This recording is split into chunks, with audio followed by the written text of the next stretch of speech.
Hello all, this is Lecture 3, Arms Control and Ending the Cold War. We follow on from last week's class where we talked about the beginning of the Cold War and the whole start of the old arms race. And now we're talking about arms control and ending the Cold War. Right, take a look at that Somalian proverb. If you cannot resolve your problems in peace, you can't solve them with war. I just think that's very interesting. Alright, important information for the week. Remember that the discussion forum is already started and it goes on until 12th of August. It does count 2.5% of the unit weighting for the grade and also for tutorial attendance. So please, if you're thinking about not doing it, why? After all, it means that you don't get marks and also it counts as a lack of attendance for your tutorials if you don't do it. So please just do it and then you get two birds with one stone. It's also very interesting. The stuff that you guys are talking about on the forum, it's really great and I love the interaction between you as well. So keep it up, please. Next important point, Dr. Ori Rabinovitz, the International Relations lecturer at the Hebrew University in Jerusalem, she will be definitely presenting a seminar this coming Thursday, the 16th of August at 1 o'clock. So at lunchtime in Lecture Theatre 5, next door to our lecture theatre.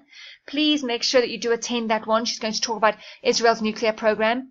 But please, people, there must be respect there. Do not make this about something else. Do not make this about Israel-Palestine, okay? That's not her area of expertise, and she's not expected to answer on that. She's talking about the nuclear program only, so limit your questions just to that program, please. Right, now, as you know, also, we're watching Lord of War class next week. There will be a test question on it. Please check the Moodle scope. It's already been up since Monday. I want you to have a look. It's a very good question, I think, on the Lord of War. Those of you who will enjoy the movie might choose to answer that question if it comes up in the test. So you must be there to watch it, all right, if you haven't already seen it. Okay. But if you have seen it, come anyway and just refresh your memory. Then also, Quiz 1 is happening in week 4. I think it's the 15th to the 17th of August, but just double check that on Moodle. The content covers is from week 1 to week 5. It is open book, but you only have about 30 minutes because I think there's only 14 questions. It's not that hard, people, really, honestly. So if you have your slides in front of you, you'll be fine. You get one chance to do it. I will release content on Lecture 5 as well already next week in week 4. There is no Lecture 5 in week 5 because, as I mentioned before, it's online. The unit guide already states that as well. So the slides will also be released in week 4. Remember that there are tutorials in week 4. There weren't TUTs this week in week 3, but there are TUTs in week 4. We're doing stuff on small arms and light weapons in terms of arms control, and it's essential that you be there. It kind of links to the Lord of War film as well, so it's important that you're there. Remember the test is in week 5, Friday the 24th of August from 1:30 to 3:30. I don't know the venue yet, but I'll let you know as soon as I know. And then the last point is a reminder about me being away at that time for a conference and that I will not have consistent access to emails at that time, so it's important that you know. Your essay's due on the 21st of September, so I don't want you guys to hang around and wait. Please already start working on your essays now so you can ask me questions before I go away. Okay. Now I wanted to show you something very interesting here. This is a slide on nuclear tourism. Now I wanted to show you something interesting here. Have a look at this picture.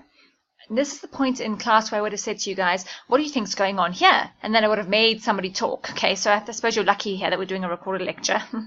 But for those of you who are interested, this was actually a woman who participated in the Miss Atomic Energy pageant at the Sands Hotel and Casino in Las Vegas in the 1950s.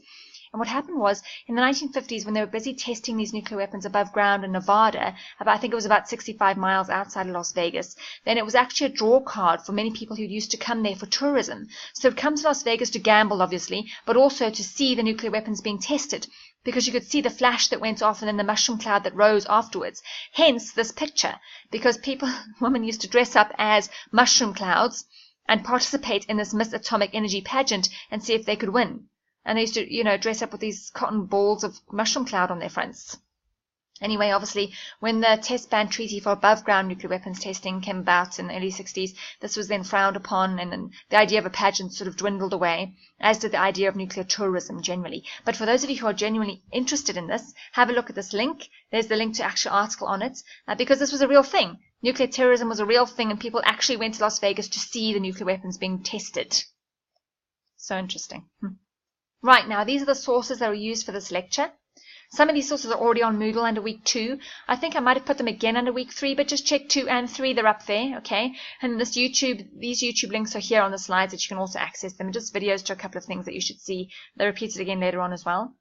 But the key thing really is with regard to Charles Kegley and Witkopf, that World Politics Trend and Transformation. This isn't available online. There are hard copies in the library. but the content that I cover in the slides is quite good.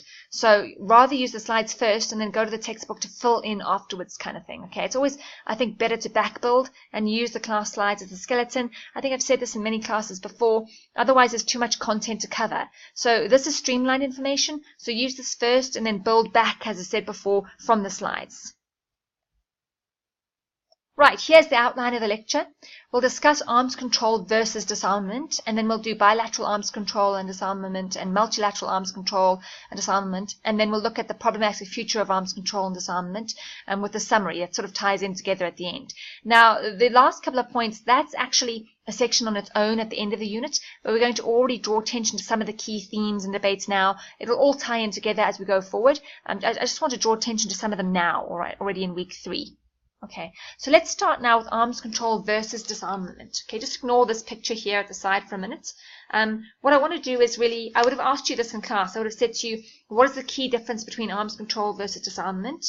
And really the key thing is that the terms are used interchangeably a lot. People talk about arms control and they talk about disarmament at the same time, and very often in relation to the same thing, as though they're interchangeable or something. But the problem is that they're not synonymous. They actually refer to different things. So arms control refers to agreements that are designed to regulate arms levels, either by limiting their growth or by restricting how they may be used. All right. This is far more common, and it's less ambitious in terms of, what's trying to be achieved than disarmament as a whole, because disarmament is about the reduction or elimination of weapons that are used.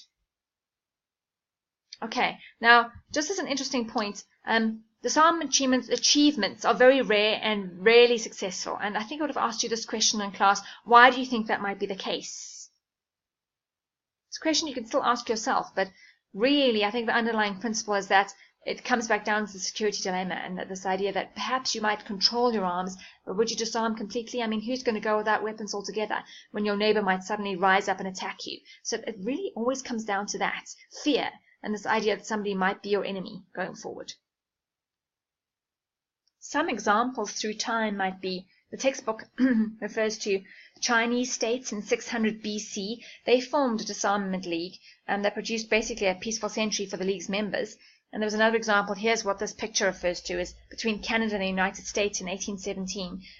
They disarmed the Great Lakes region at the time, and it was called the Rush-Bagot, or I presume it's Bagot, so the French Connection Agreement. But as I said before, disarmament achievements are really very rare normally and rarely successful, okay? Either they're involuntary, so they're forced, disarmaments are forced, or they're victor imposed, where, for example, you have a war, and then in the aftermath of that war, the Allied powers, for example, in World War I, they imposed disarmament on Germany because Germany was the defeated power. And so it was, as it says here, victor imposed. Right, it's also important, since we're differentiating between the terms arms control and disarmament, we should also distinguish between bilateral and multilateral agreements. Okay, so that's our next point to discuss. Now, bilateral agreements are between two countries. I mean, that's what the word bi stands for, people, in case you're wondering. Okay, so that's helpful, so remember it. But so it's two countries, and these agreements are usually easier to negotiate and to enforce because it's really just between the two countries, right? It's much easier to follow through with something that's just between two countries as opposed to many countries, and these tend to be more successful. Whereas multilateral is between 3 or more countries. The term multi gives that away as well, and these are less easy to enforce and less successful for a lot of the time. Best examples of bilateral agreements would be the superpower agreements to control nuclear weapons during the Cold War. We've got the classic bi point here being between the USA and the USSR. That's key, the bi part. And I just wanted to draw your attention as well to this other point about arms control itself, that when we talk about arms control, obviously the term refers to more than just nuclear weapons or weapons of mass destruction, okay? What it actually refers to is international restrictions on the development, production, stockpiling, proliferation, and usage of small arms, conventional weapons, and weapons of mass destruction. Right, so now we get on to our second section of the discussion for today, which is the actual discussion of bilateral arms control. Now, as we know or understand, the Cold War between the Soviet Union and the United States never degenerated into a trial of military strength. It was never a hot war. I think we've talked about this 1,000,000,001 times, so we all understand that it wasn't a hot war. But one of the reasons why was because of the 25 or more arms control agreements between Moscow and Washington that were negotiated in the wake of the whole Cuban Missile Crisis. So it wasn't just MAD, which is the point also being made here, but also the 25 or more arms control agreements. Now, it began with the Hotline Agreement, which established basically a direct radio and telegraph communication system between Moscow and Washington. And I just want to skip to the next slide quickly so you can see this. This is the red telephone, which is symbolic of this direct communication through radio and telegraph between the two governments at that time. This is not the actual telephone that was used, okay, people? It's just a telephone that's there in an American museum that demonstrates the link between the two states in terms of this direct communication that took place with the Cuban Missile Crisis. But nevertheless, the point was that it was the Cuban Missile Crisis that started or laid the groundwork for all future agreements, because it was the first time the leaders actually engaged in direct communication and understood that the Cuban Missile Crisis actually led both states to the brink of nuclear war. It almost happened for real, and that they understood there was now a necessity for agreements on arms control going forward. So the 1963 Hotline Agreement, then symbolized by the red phone on the slide before, was supposed to stabilize the military balance between Moscow and Washington and reduce the risk of war. And the whole point was also that this bilateral treaty, and the first of many more, was supposed to lower tensions and help build a climate of trust that would encourage further efforts to negotiate agreements going forward as well. And it pretty much did do that, the Hotline Agreement. It started all of this off. The following agreements then are the most important that you would need to understand and be able to talk about in a test situation. Remember, this is a test question, okay? The Anti-Ballistic Missile Treaty, or the ABMT, that was signed in 1972. The Strategic Arms Limitation Talks, or SALT, SALT I in 1972 and SALT II in 1979. The Strategic Arms Reduction Treaty, or START, in 1991, 93 and 97. The Strategic Offensive Reductions Treaty, SORT, in 2002, and the new Strategic Arms Reduction Treaty, or the New START, of 2011. Now go ahead and watch this link here below. It's a couple of minutes of this video, but it's the operation of the Minuteman III intercontinental ballistic missile developed by the US. Now just a bit of background and history around the Minutemen, okay? The first Minuteman was developed in the 1950s, and it was a missile that could really stand for a long period of time with sort of very little maintenance, and it could then launch on command. So the name Minuteman came about because there was this idea that it could be launched immediately, hence a minute kind of thing. That's why it's called the Minuteman, okay? Now, the first Minuteman was in 1962, and it played primarily a deterrence role, threatening Soviet cities with a second counterattack if the US itself was attacked by Soviet missiles. And then in 1965, Minuteman II was developed with a whole host of upgrades to improve its accuracy and, the survivability of it in terms of if it was faced with anti-ballistic missile systems that the Soviets were known to be developing at that time. And then in 1970, Minuteman III came about. This is Minuteman III here, where this link shows you the video of Minuteman III. That had for the first time 3 separated warheads, nuclear warheads. And that made it even harder for an anti-ballistic missile system to destroy it, because it would have to attack all 3 separate warheads. All right, so that was pretty interesting as well in terms of the development of missiles by the US. Now, the first of the major treaties we'll be discussing is the Anti-Ballistic Missile Treaty, which was signed in 1972, the purpose of which was the limitation of anti-ballistic missile systems that would be used in defending areas against missile-delivered nuclear weapons. Now, the whole point of anti-ballistic missile systems was that they were a series of systems designed with the ability to shoot down incoming nuclear intercontinental ballistic missiles, an example of which I showed you on the previous slide. Now, the treaty itself said that no side could use anti-ballistic missile systems to launch a first strike. The basis of the ABM treaty was essentially that if either superpower constructed a strategic defense, the other would build up its own offensive nuclear forces to offset this defense. The superpowers would therefore quickly be put on a path towards a never-ending offensive-defensive arms race, as each tried to balance its counterpart's action. Now, that was the premise of the ABMT. But in 2002, the US withdrew from the ABMT because it wanted to allow itself full-scale testing of missile defense technologies.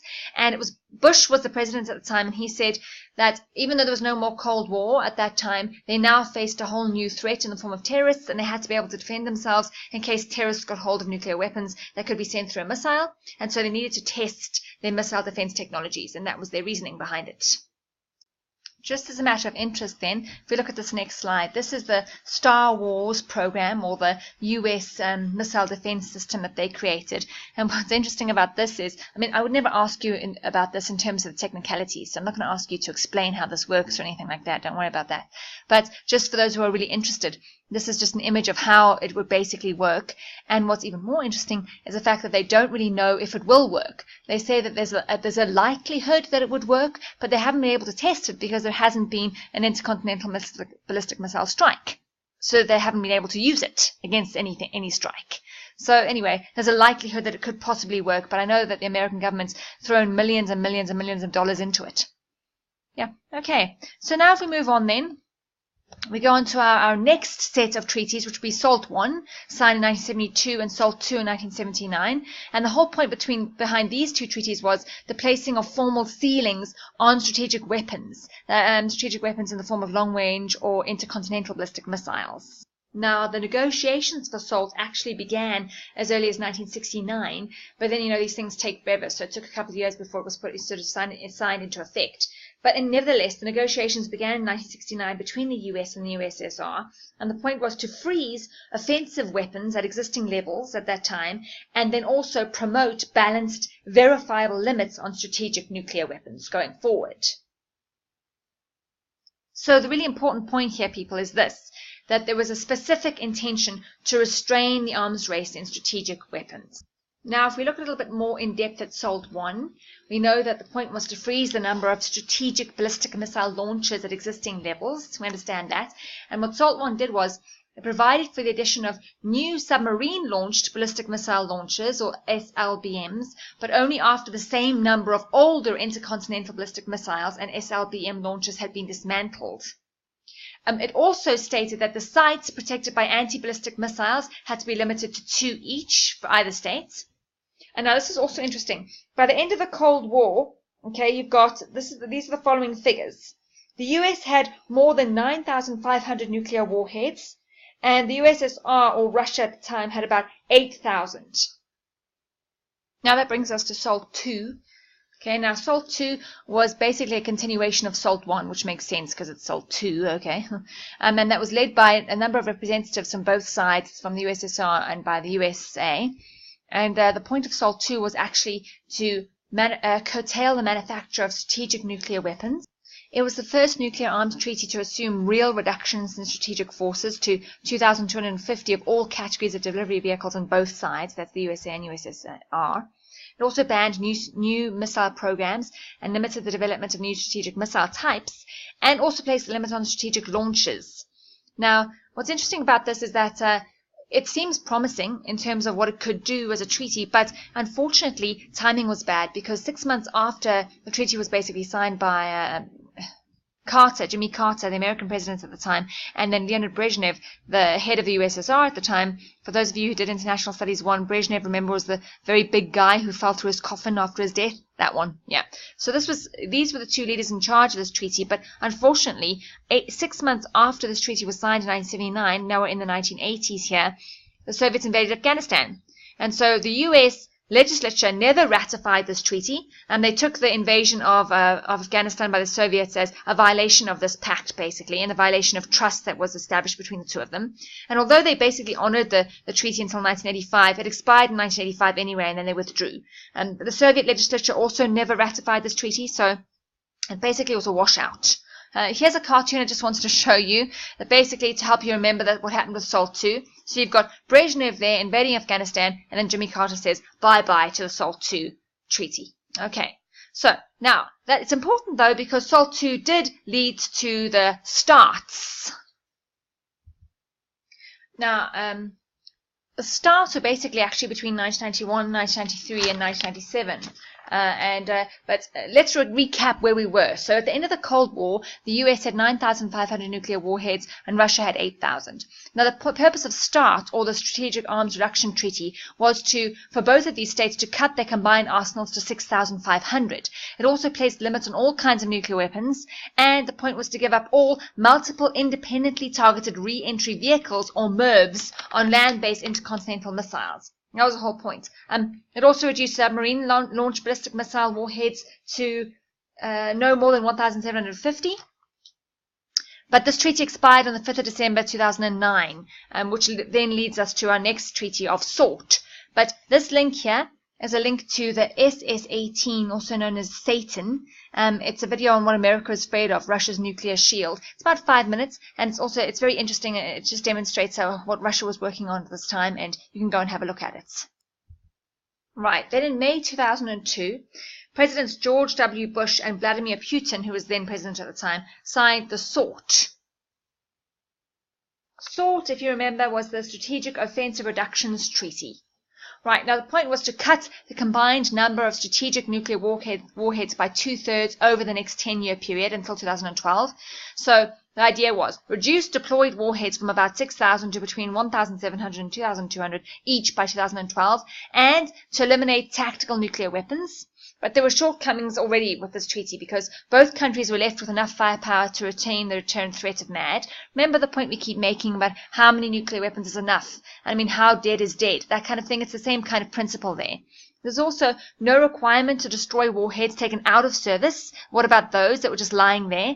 And then also either side was permitted to withdraw with 3 months' notice on the grounds of a supreme national interest. Now, anybody here who has a realist belief would know that you can say anything's a national interest, and then this whole thing becomes sort of void, this whole point.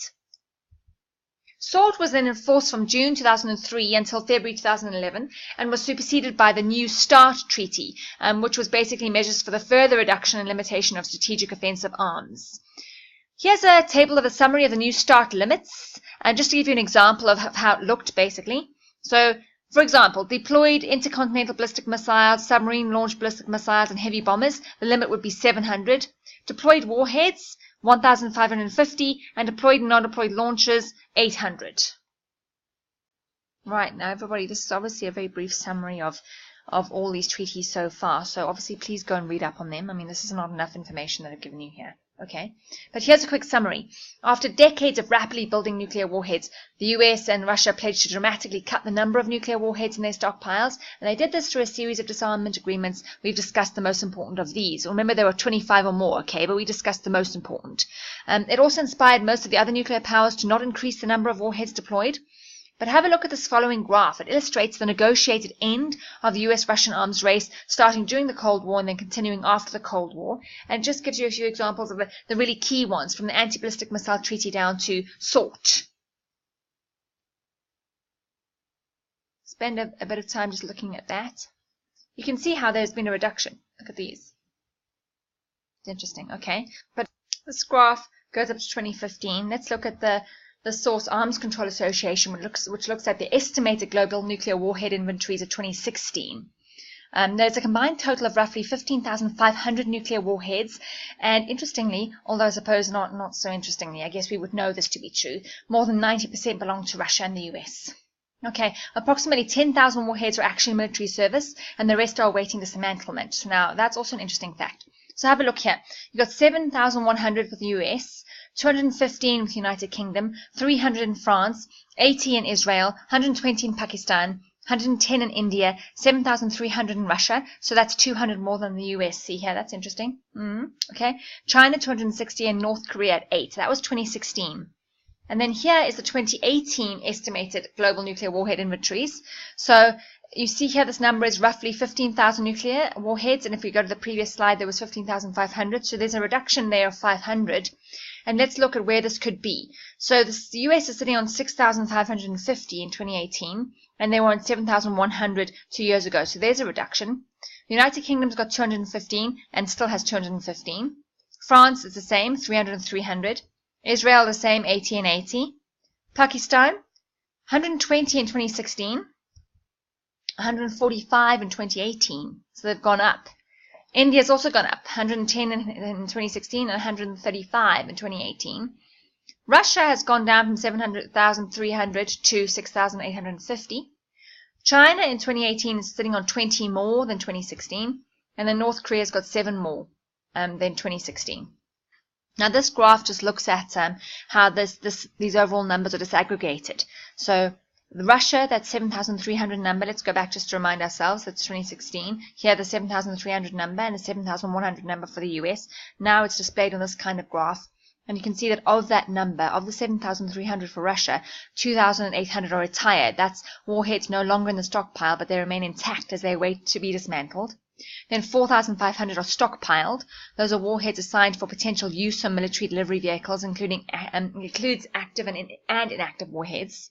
And then 1,648 are deployed. Those are warheads on ballistic missiles and at aircraft bases.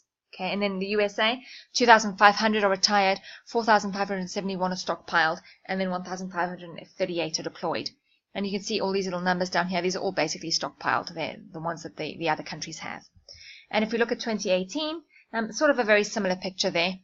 It's just you can see that the number of overall nuclear weapons has declined.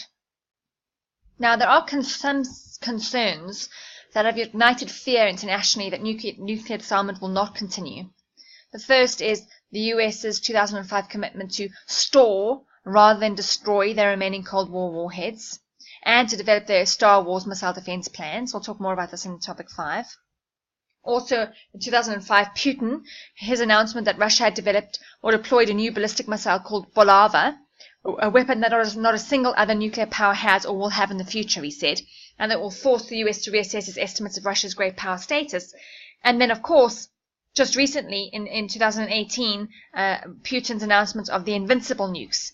Please go to this link here just to get a news story and a little video on what those nukes are. But he said they could reach anywhere in the world, and he said of the West, they need to take account of a new reality and understand this is not a bluff. Now let's look at multilateral arms control. Now there are many examples in history of multilateral arms control. Remember, multi meaning more than two or many. The Hague Conferences of 1899 and 1907 were really the first practical efforts to limit armaments by general international agreement, and they tried to restrict the use of some weapons and prohibited others, but there was no positive results here, unfortunately.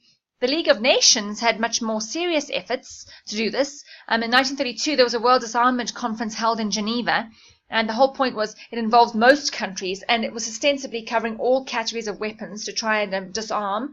But the conference failed due to the rise of Hitler in 1935.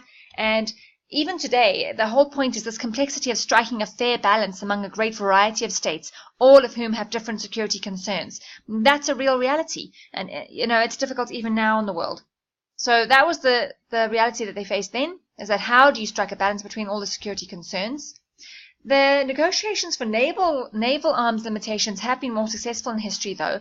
For example, in 1922 at the Washington Conference, the US, Britain, Japan, France, and Italy all agreed on the size of their battleship fleets.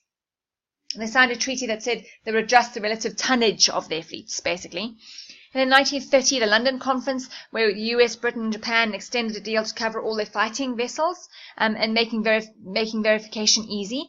But in 1935, Japan decided to abandon support for treaties, and then after that, a new naval arms race started. Then after World War II, in 1945, or since then, there have been nearly 30 major multilateral agreements that have been signed, and they've been dominated basically by Cold War alliances. I want to show you the majority have been in the 1960s when the Soviets achieved nuclear parity with the United States. The next couple of slides show all these major treaties. Now, if you did answer this in a test, I wouldn't expect you to know all of these treaties, but I would expect you to know quite a few of them. I mean, they're pretty important. The Limited Test Ban Treaty, for example, the Nuclear Non-Proliferation Treaty we'll get to in a minute, actually. But the Biological and Toxic Weapons Convention, I mean, there's a lot of them that are important. And I would expect you to know the principal objectives of these and their dates. Okay, sorry about those of you who don't like dates, but these are actually important because, you need to know when they were. Okay, so this brings me to the 1968 Nuclear Non-Proliferation Treaty, or the NPT, which prohibits the transfer of nuclear weapons and production technologies to non-nuclear weapon states.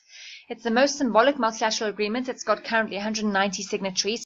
Now, have a look at this little map here. It just splits the world up into those who've signed the treaty or those who've ratified it. All the blue states are those who've recognized nuclear weapon state ratifiers or recognized nuclear weapon state acceders to the treaty. And then the blue and the green ones are other ratifiers or other acceders or succeeders. The orange one there, that little blob, is North Korea. That's a state that's withdrawn from the treaty in 2003. The yellow one is Taiwan. That's a state that abides by the treaty, but it's not really recognized by more than 17 states. So that's the unrecognized state of Taiwan, basically. And then you have non-signatories to the NPT, which would be South Sudan here, the only one in Africa there. And then you've got India, Pakistan, and Israel over there as well. So those are all non-signatories to the treaty. Another important treaty is the Comprehensive Test Ban Treaty, or the CTBT, of 1996, which halts all nuclear test explosions, and the intention is also to impede the development of new types of nuclear weapons. But the CTBT does not take effect until it's signed and ratified by all 44 states believed capable of building at least a crude nuclear weapon. And it did suffer quite a severe setback in 1998 when India tested 5 nuclear weapons and Pakistan then followed suit. But we'll discuss more about this in week 5. So now let's look at the future of arms control. This is our last section. This does link to the last topic of the semester, so we're not going to go into this sort of in depth, but there are important things that relate to the section we just discussed, so I must say some things. First of all, there are formidable obstacles to arms control and disarmament generally. Existing agreements frequently regulate obsolete armaments, or armaments that signatories of the agreement have little incentive to develop in the first place, so it kind of makes them pointless. And also when agreements are reached on sort of modern, sophisticated weapons, parties often do set ceilings higher than the number of weapons currently deployed, so then they don't have to slash their inventories. So then again, what's the point then? The second pitfall is with regard to the propensity of limits on one type of system to prompt developments in another system. This is the classic example. In 1972's SALT I agreement, there was a limited number of intercontinental ballistic missiles possessed by the US and the Soviet Union, but it didn't place any limits on the number of nuclear warheads that could be placed on each missile. So here we're talking about the development of MIRVs, multiple independently targetable re-entry vehicles. So, whereas there was a quantitative freeze on launches, this only led then to a qualitative improvement in the warhead delivery systems. So then that didn't really help the situation at all. So this continuous innovation, and this is really the final problem facing those advocating arms control and disarmament. By the time limits are negotiated on one type of weapon, a new generation of weapons has emerged. And the problem with this is of course linked to globalization and the fourth industrial revolution and this constant innovation in terms of technology and weaponry. Because innovation is happening all the time, you set limits on one kind of weapon, and then people just generate new kinds of weapons. Modern technology results in ever-widening ranges of novel weapons, which are increasingly smaller, deadlier, and unfortunately easier to conceal. Have a look at this slide. W-54 nuclear warhead, which was developed by the US, in a backpack. You can see here it's in a backpack carried by one man, above in a suitcase, and on the right-hand side, they have a Davy Crockett handheld missile that I showed you guys in class last week. But just have a look at this. It's ridiculous. Here you've got a nuclear warhead in a backpack and a nuclear warhead in a suitcase. And this one down here is developed by the Soviets, a KGB briefcase nuke, a gun-type device, and it would have relatively small yield, maybe 10 to 30 tons of TNT. But the point is still there in principle. That's a nuclear weapon in a suitcase. So let's summarize then generally. On the surface, it seems that there are incentives for meaningful arms control, and they do seem to be numerous. There are many of them. Remember I spoke about, more than 25 bilateral ones during the Cold War, and then you've got more than 30 multilateral ones since the end of World War II. And significant arms controls would save money, they would reduce international tension, they would reduce environmental hazards, and they would diminish potential destructiveness of war. However, most countries are reluctant to limit their armaments because of the self-help system that requires of each state to protect itself, clearly linked to the idea of the security dilemma. So, what might be a good test essay question? This point is moot because I've already created a test question for you. It's in the Moodle scope. Please make sure you go and have a look at it. And the last slide is basically, don't forget that next week the Lord of War is being watched in class, and we're also doing small arms and light weapons in the tutorials in week 4 as well. So I'll see you all you guys next week in week 4.